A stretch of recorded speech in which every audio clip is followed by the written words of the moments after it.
This is chapter number 4, Maps, Manachitra. So we'll talk about this. Before we go ahead, there are many things are going to come. Let me give you a brief idea. Now, this is a map. Map means mapping something. If some place is there and you want to show it to somebody in any way. So it's a drawing. It's basically a drawing. So whenever we talk about map,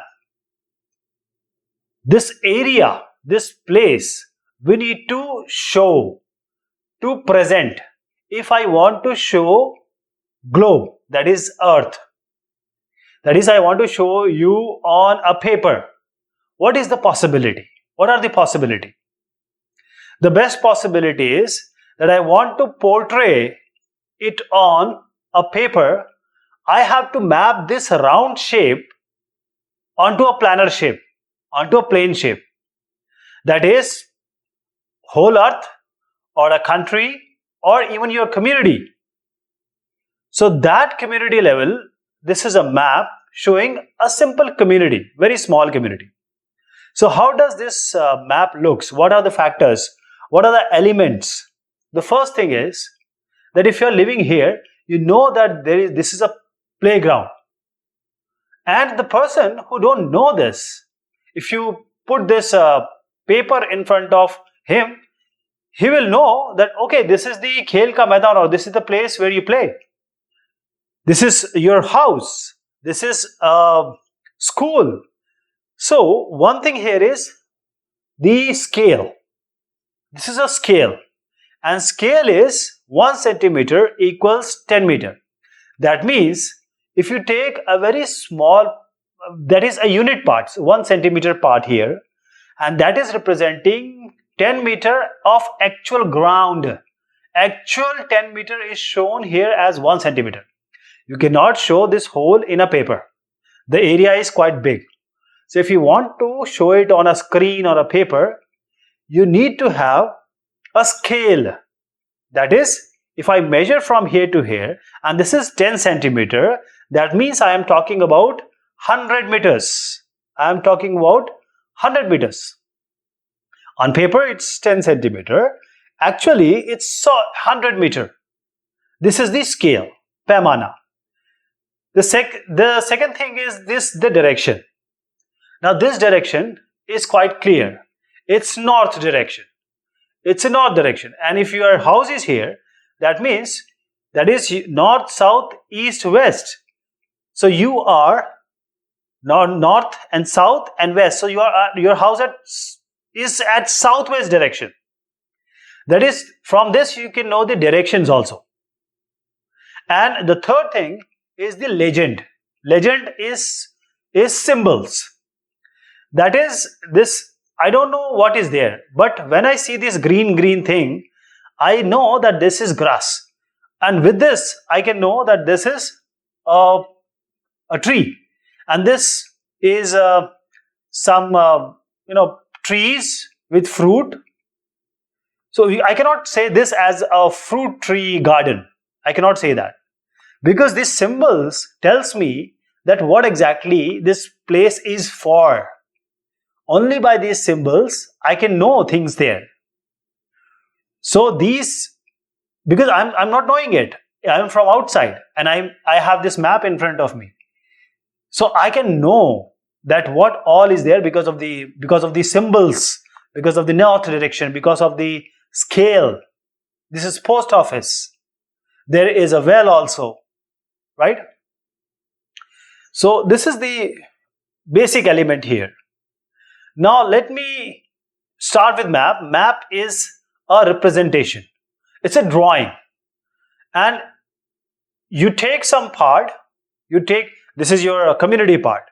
Or you can take whole earth. You can take whole earth. There are different projection. Like there is a polyconic projection. We use polyconic projection. So because of this projection, we can put this round earth in planar form, that is map form, right? There are different projection, and that projection can be utilized to put this round on a paper. But because this is round, you cannot, it's impossible, because it's a round shape. You cannot put it all on the paper. It's impossible. So there are different types of maps. There are small maps, there are big maps, there are maps meant for something very specifically, and there are maps which are just for teaching purpose. So this is a map. I put one more map. I put one more map. So there are a number of maps are there.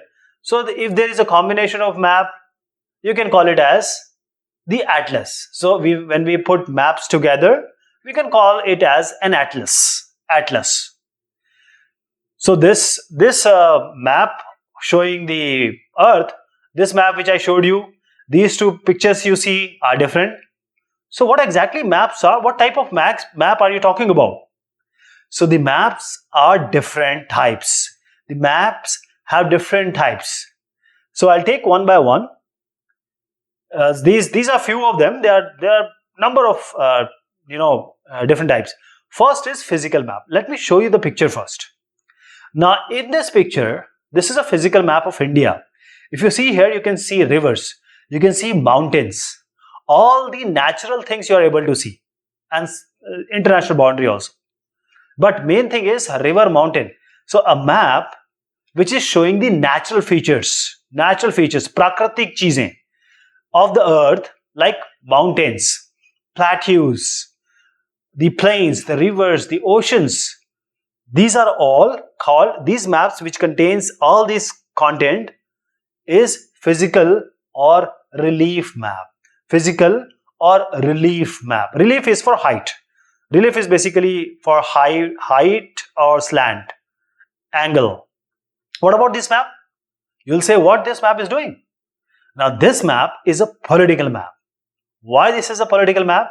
Because this map will show you cities, will show you towns, villages, different countries which are neighboring countries, and our states, that is the boundary of the states.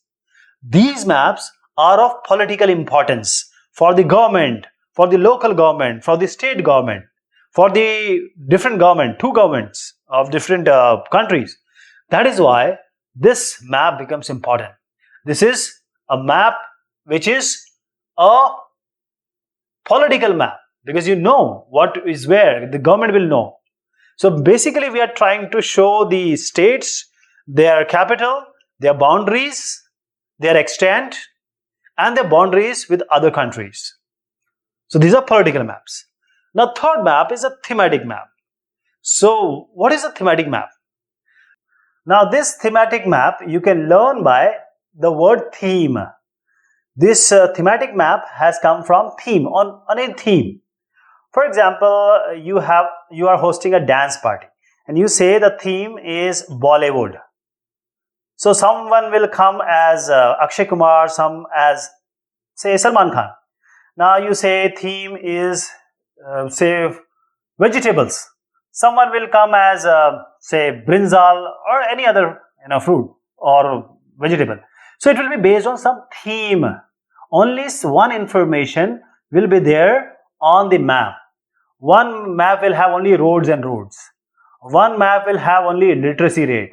One map will have only the rainfall. So that is the thematic map. As I was saying, the map can be rainfall map, only the distribution of say forest, industries. These are called thematic maps. When you are showing industries, you are not going to show rainfall, okay? A thematic map will only have one theme. So if you have industries, you won't have the other, say forest. I'll show you an example. This is an example. This is India literacy rate map. If you see here, these are colored. Always in thematic map, we show it by color, different color. And you show a range of, for example, this color, if you see, you go to dark color, you will directly go to Kerala, the highest literacy rate in Kerala, and on the northeast, the lower part. Now this is the color is showing, and only one thing we are using, Indian literacy rate. When you talk about say below 40, so some you will see the Bihar part, and these UP parts are there. So these are thematic maps. When we talk about map, they are components. They are elements of map. Component or element of map. So these are distance, direction and symbol. Distance, direction and symbol. We already know this. We have already seen this. So what is the distance? Distance is what we relate with the scale. The maps are drawings. So what are these drawings? There is a world, there is a continent, there is a state. So we want to fit that into a simple paper, sheet of paper or a screen. So for that we need to have reduced scale. Scale is the ratio. It's a division. Scale is a division or ratio of two things. It is the ratio of two things. Ratio between the actual distance. What is the actual distance when you go to the ground, to the actual place, and distance which you used on the map. That is the map distance. Okay. Scale is the ratio of actual distance by the map distance. So see, you have a school and your home. The distance from your school and home is say 10 kilometer. Now you made a map and you represented this 20 kilometer with 2 centimeter. 2 centimeter. What does it mean? 2 centimeter equals 10 kilometer. So you had actual distance. What is the actual distance? 10 kilometer. 10 kilometer. What is the map distance? 2 centimeter. 2 centimeter. So what is this? 2, 5. So the scale of the map, what do you get? 1 centimeter is 5 kilometer. Now you want to change the dimensions also, like kilometer, centimeter, right?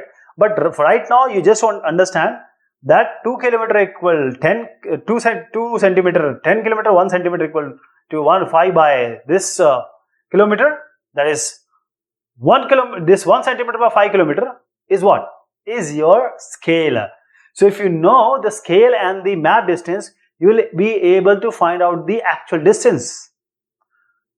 If you know any of these, any two of these, one value you can find out. Since you have a scale and a map, so you can find out the actual distance because map and scale is in front of you. If I want to find out the actual distance, for example, I'm giving you, if the map scale is 50 and the map distance, that is the unit you have taken, is 2. What will be the actual distance? You just multiply this. So by map, you can find out the actual distance, even not going to the actual ground. So there are two types of map mainly, small scale map and large scale map.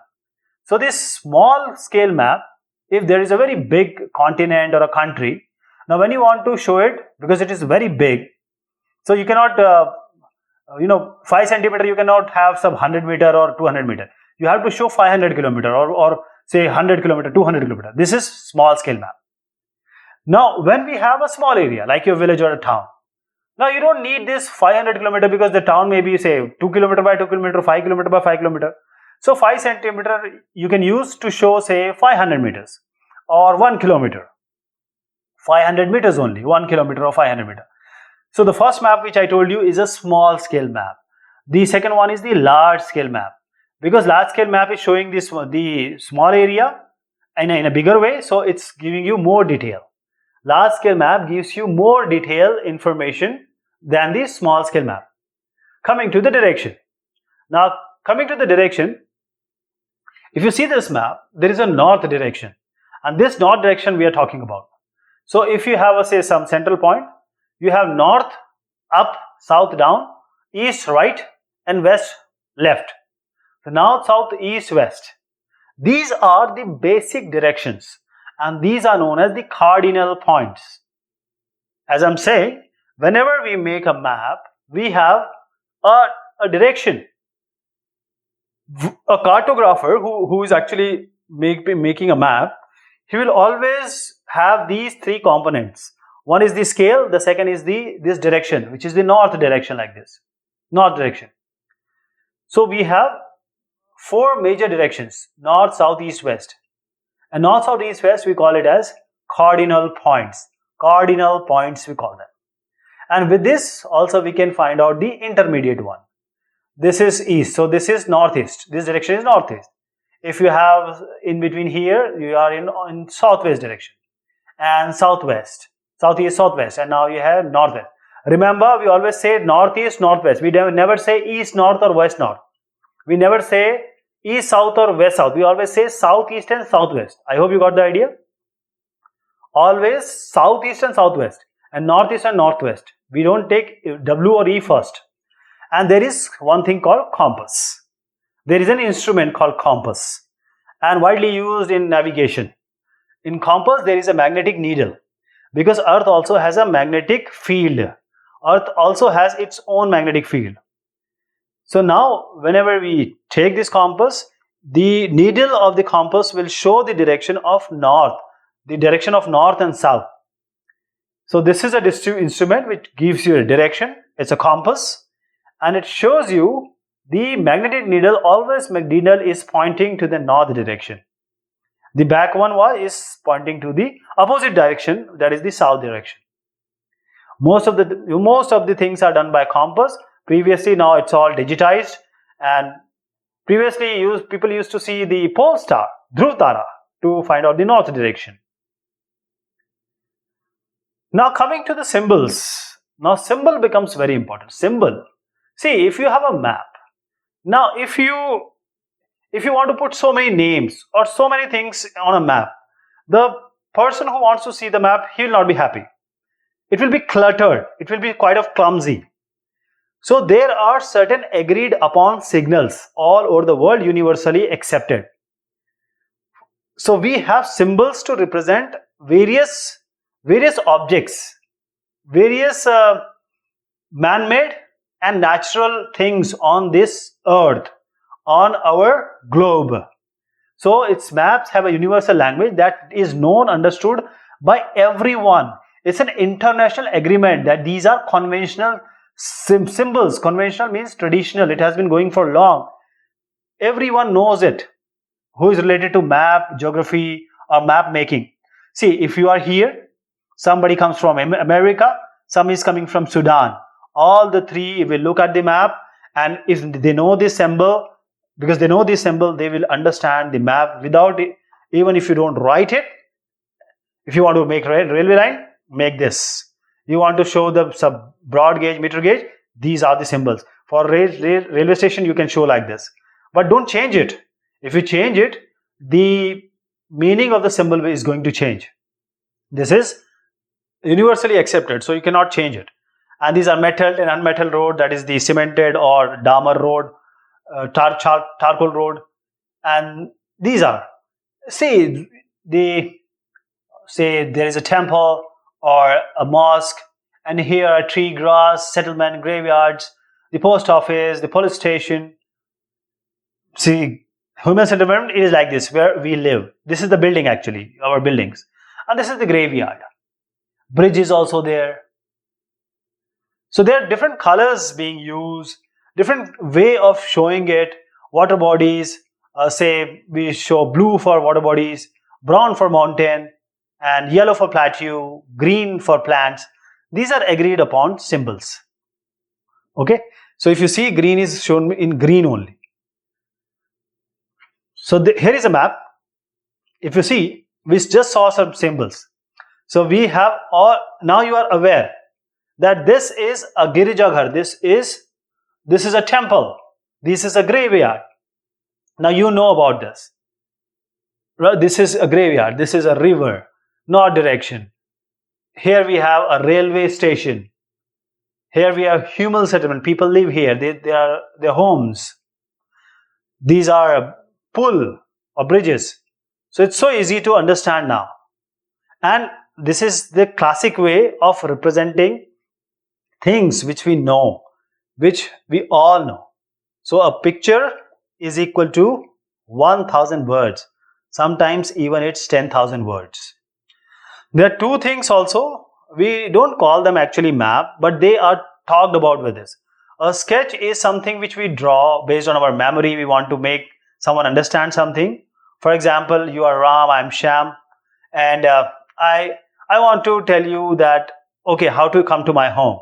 So I'll show you, okay, go this way, take a right, and there will be a Vishal dairy, and go say some distance, and when you go take a left turn, then you'll see a movie hall, MGM cinema hall or a movie hall. Then go and take a first left, that will around go 10 meter, take a right, there will be say some post office, and just after that, just 20 meters, I live. So I made a sketch just to know you, just to make you understand that this is how you are going to come to my house. So this is a sketch. This not comes under the, because it doesn't have a scale, so it's not sketch. What about plan? See, if there is a community you are going to design, an architect is going to design, or a builder is going to make something, or if you want to make your house, you go to an architect, a house planner. For that, there is a plan need to be known. For a small area, you need to show it with every very fine detail. Like this house. Now this house, you can show this is the length, this is the width, this is the bathroom here, this is the gate, what is the length of the gate, what kind of things are being used. So this is a plan. A plan is a drawing of small area on a large scale. Just to show you, because this is drawings drawn to scale, we can refer drawings drawn to scale is a plan. Like this is not a map, which you are not showing any place, man-made or the Prakritik, but you are trying to show as a map. So this is all about this chapter. Thank you so much. Take care of yourself.